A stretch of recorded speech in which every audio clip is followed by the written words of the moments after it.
ಪ್ರೀತಿಯ TV10 ವೀಕ್ಷಕರಿಗೆ ನಮಸ್ಕಾರಗಳು. ವೀಕ್ಷಕರೇ, ನೀವು ತುಂಬ ಹಲವಾರು ಸರ್ಕಾರಿ ಕಚೇರಿಗಳು ಅಥವಾ ಜಿಲ್ಲಾಧಿಕಾರಿಗಳ ಕಚೇರಿಗಳು, ತಾಲೂಕು ಮಟ್ಟದ ಹಾಗೂ ಹೋಬಳಿ ಮಟ್ಟದ ಕಚೇರಿಗಳನ್ನ ನೀವು ಬಹಳ ನೋಡಿದ್ದೀರಾ. ಅಲ್ಲಿರೋ ವಾತಾವರಣವನ್ನು ಸಹ ನೋಡಿದ್ದೀರಾ. ಅಲ್ಲಿ ಇರೋ ವಾತಾವರಣ ಸಾರ್ವಜನಿಕರಿಗೆ ಪೂರಕವಾಗಿರುವಂಥದ್ದು ಸಹ ನೋಡಿದ್ದೀರಾ. ಆದರೆ ಸಾರ್ವಜನಿಕರಿಗೆ ಪೂರಕವಲ್ಲದ, ಸ್ವಚ್ಛತೆಯನ್ನೇ ಕಾಣದ ಕಚೇರಿ ಎಲ್ಲಿದೆ ಅಂದರೆ ನಮ್ಮ ಹಾಸನ ಜಿಲ್ಲೆ ಚನ್ನರಾಯಪಟ್ಟಣ ತಾಲೂಕಿನ ತಾಲೂಕು ಪಂಚಾಯಿತಿ ಕಚೇರಿ ಆವರಣಕ್ಕೆ ಹೋಗ್ಬೇಕು. ನೀವೊಮ್ಮೆ ಕಚೇರಿ ನೋಡಿ, ಆ ಕಡೆ ಹೋದಾಗ ನೀವು ಆ ಕಚೇರಿ ಒಮ್ಮೆ ನೋಡಿ.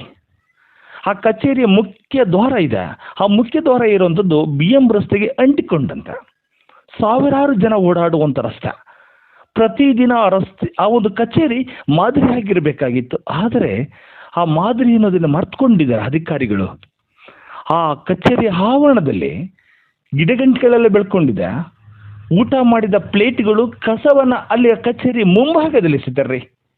ಜನ ಓಡಾಡುವಂಥ ಜಾಗ, ಜನ ನೋಡಿ ಏನು ಅನ್ಬೋದು ಅನ್ನೋ ಒಂದು ಪರಿಕಲ್ಪನೆ ಇಲ್ಲ, ಅಥವಾ ಅವರಿಗೆ ಒಂದು ಗಿಲ್ಟ್ ಕಾಡೋದಿಲ್ಲ ಅನ್ಸತ್ತಾ? ಸಾರ್ವಜನಿಕರು ಏನು ಅನ್ಬೋದು ಅಥವಾ ಏನು ನಮ್ಮ ಬಗ್ಗೆ ಹೇಗೆ ತಿಳ್ಕೊಬೋದು ಅನ್ನೋ ಒಂದು ಪ್ರಜ್ಞೆ ಇಲ್ಲದಂಗಾಗಿದೆ.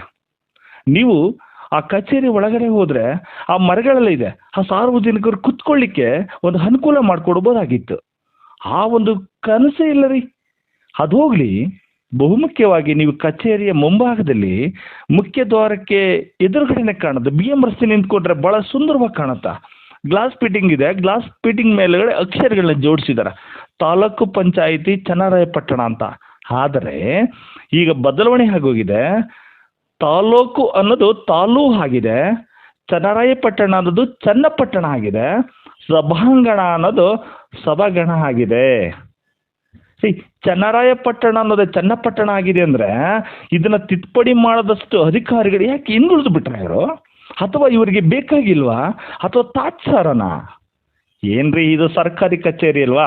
ನಮ್ಮದಲ್ವಲ್ರಿ ಇದು. ನಮ್ಮ ಮನೆ ಬೋಲ್ಡ್ ಆಗಿದ್ದರೆ ತಕ್ಷಣದಲ್ಲಿ, ಅಥವಾ ಅವ್ರ ಮನೆ ಅಧಿಕಾರಿಗಳ ಮನೆ ಮುಂದೆ ಇರೋಂಥ ಬೋಲ್ಡ್ಗಳು ಏನಾದ್ರು ಬಿದ್ದು ಹೋಗಿದ್ದರೆ ತಕ್ಷಣದಲ್ಲಿ ಹೋಗಿಬಿಟ್ಟು, ಅಥವಾ ಅವ್ರ ಹೆಲ್ಪರ್ಗೆ ಹೇಳ್ಬಿಟ್ಟು, ಅಥವಾ ಅವ್ರಿಗೆ ಸಹಾಯಕರಿಗೆ ಕರೆದ್ಬಿಟ್ಟು ತಕ್ಷಣದಲ್ಲಿ ಆ ಬೋರ್ಡನ್ನು ಸರಿಪಡಿಸುವಂಥ ಕೆಲಸವನ್ನು ಮಾಡ್ಕೊಳ್ತಾ ಇದ್ರು. ಯಾಕೆಂದರೆ ಅದು ಅವರ ಮನೆ. ಇದು ಸರ್ಕಾರಿ ಅಲ್ವೇನ್ರಿ? ಸರ್ಕಾರಿ ಮನೆ ಬೋರ್ಡ್ ಹೇಗಿದ್ರೆ ಏನಂತೆ, ಅಥವಾ ಸರ್ಕಾರಿ ಕಚೇರಿ ಆವರಣ ಹೇಗಿದ್ರೆ ಏನಂತೆ? ಇವರೇನು ಅದ್ರೊಳಗಡೆ ಕುತ್ಕೋಬೇಕಿಲ್ಲಲ್ವಾ? ಅವ್ರಿಗೇನು AC ರೂಮ್ ಮಾಡಿಕೊಟ್ಟಿದ್ದಾರೆ ಸರ್ಕಾರ, AC ರೂಮಲ್ಲಿ ಕೂತ್ಕೊಳ್ತಾರೆ. ಸಾರ್ವಜನಿಕರು ಆ ಜಾಗದಲ್ಲಿ ಕೂರ್ಬೇಕಲ್ವಾ? ಸಾರ್ವಜನಿಕರ ಪೂರಕವಲ್ಲದ ಕಚೇರಿ ಆವರಣ ಹೇಗೆ ಸರಿ ಇದು?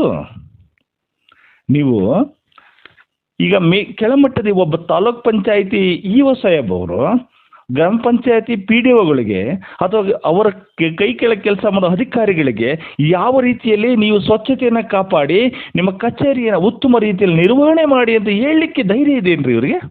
ಹೇಗೆ ಸಾಧ್ಯ ಆಗುತ್ತೆ ಹೇಳಿ? ಇವ್ರ ಕಚೇರಿಯನ್ನೇ ಇವರು ಸ್ವಚ್ಛತೆಯಾಗಿ ಇವರು ಸುಂದರವಾಗಿ ಇಟ್ಕೊಂಡಿಲ್ಲ ಅಂದ್ರೆ ಬೇರೆಯವ್ರಿಗೆ ಹೇಳಲಿಕ್ಕೆ ಹೇಗೆ ಸಾಧ್ಯ?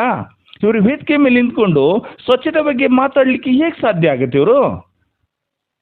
ಅಲ್ವೇ? ಇವರು ತಾಲೂಕು ಮಟ್ಟದ ಅಧಿಕಾರಿಗಳು ಹೇಗೆಲ್ಲ ಕಚೇರಿ ನಿರ್ವಹಣೆ ಮಾಡ್ತಾರೆ, ಅದ್ರ ಮೇಲೆ ಹೋಬಳಿ ಮಟ್ಟ ಗ್ರಾಮ ಪಂಚಾಯತಿ ಮಟ್ಟದ ಕಚೇರಿಗಳ ನಿರ್ವಹಣೆ ನಿಂತಿದೆ ಅನ್ಸೋದು ಅರ್ಥನೇ ಆಗಲಿಲ್ವ ಇವ್ರಿಗೆ? ದಯಮಾಡಿ ಸಂಬಂಧಪಟ್ಟದ ಅಧಿಕಾರಿಗಳು ಈ ಒಂದು ಕಚೇರಿಯ ಆವರಣವನ್ನು ಸ್ವಚ್ಛಗೊಳಿಸಿ ಸಾರ್ವಜನಿಕರಿಗೆ ಕೂತ್ಕೊಳ್ಳಿಕ್ಕೆ ಅಥವಾ ಸಾರ್ವಜನಿಕರು ತಂಗಲಿಕ್ಕೆ ಒಂದು ವ್ಯವಸ್ಥೆ ಮಾಡಿಕೊಡಿ. ಇಲ್ಲ, ಕನಿಷ್ಠ ಪಕ್ಷ ಆವರಣವನ್ನು ಸುಂದರವಾಗಿ ಕಾಣುವಾಗಿಟ್ಕೊಳ್ಳಿ.